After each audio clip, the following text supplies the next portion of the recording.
The invincible king? Everyone thinks Nvidia is untouchable. And looking at the numbers, you can see why. Right now, Nvidia controls the entire AI chip world. They hold 80 to 90% of the AI accelerator market for training large language models. If you look at the data center GPU market alone, their share is over 88%. That leaves AMD with about 10%, and everyone else, Intel, startups, big tech, is just fighting for scraps.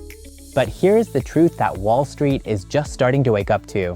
The biggest threat to Nvidia isn't AMD. It's not Intel. It's the very companies that made Nvidia rich in the first place. Today, I'm showing you exactly why Nvidia's moat is strong, but not bulletproof. Chapter 1. The Silent Killer. Google used to be the big brother of AI, but recently, people thought they were falling behind. That's a mistake. Google hasn't been sleeping. They've been building an empire. While everyone else is fighting for Nvidia GPUs, Google's frontier models, like Gemini, run on TPUs, tensor processing units, not Nvidia chips. And here is the bombshell that has Nvidia shaken. Meta is in talks with Google. Reports indicate that Meta, one of Nvidia's biggest customers, is negotiating to spend billions of dollars on Google's AI chips starting around 2027. This deal wouldn't just be about buying hardware. It could include renting Google TPUs via the cloud as early as next year. Why does this matter? If Meta shifts a big chunk of its compute to Google, analysts estimate that up to 10% of Nvidia's annual revenue could be at risk. When this news broke, Alphabet stock jumped and Nvidia fell. The markets are treating this as the first true external validation of Google's chips against Nvidia.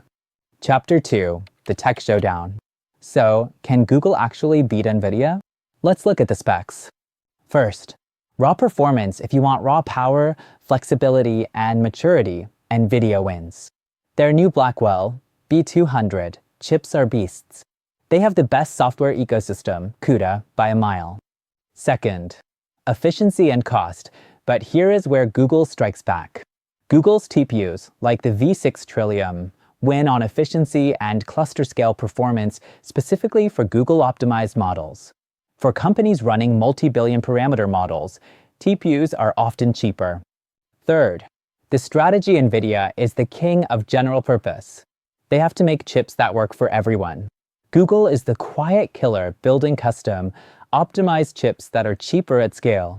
If Meta starts buying Google chips, this stops being a monopoly and becomes a real war. Chapter 3. The Cloud Rebellion. It's not just Google. The other tech giants are tired of being held hostage. Big tech hates being stuck with one supplier. They don't like the high prices, the supply bottlenecks, or giving another company power over their future.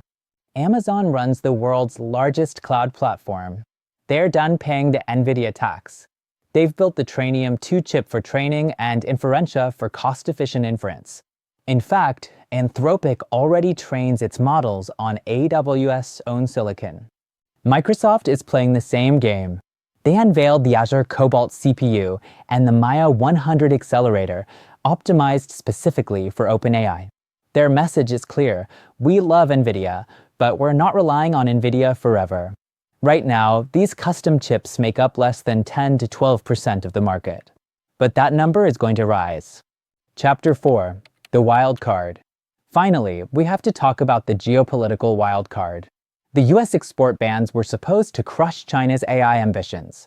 Instead, they just forced China to innovate faster.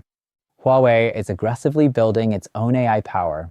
Their Zen 910B chip is going head-to-head with Nvidia's A100. Alibaba has the Hongguang chip, Baidu has Kunlun, and Tencent has Zhixiao. By 2027, China may be able to supply most of its own AI chip demand internally. These chips might not be as fast as Nvidia's best yet, but they will be cheaper and China will control the supply. In conclusion, is Nvidia in trouble? Let's be honest, Nvidia is still the king today. They have the best software, the best ecosystem, and the best performance. But the days of Nvidia or nothing are ending. Nvidia won round 1. They kicked off the AI boom and pulled everyone into the fight. Round 2 is the survival phase. Nvidia now has to prove it can stay on top when its biggest customers, Google, Meta, Amazon, Microsoft, are all becoming its biggest competitors. The future of AI is a trillion-dollar battlefield. And if Nvidia slips, the bubble could burst, and it could burst hard. Do you think Nvidia can hold off Google and Meta? Let me know in the comments. Don't forget to like and subscribe.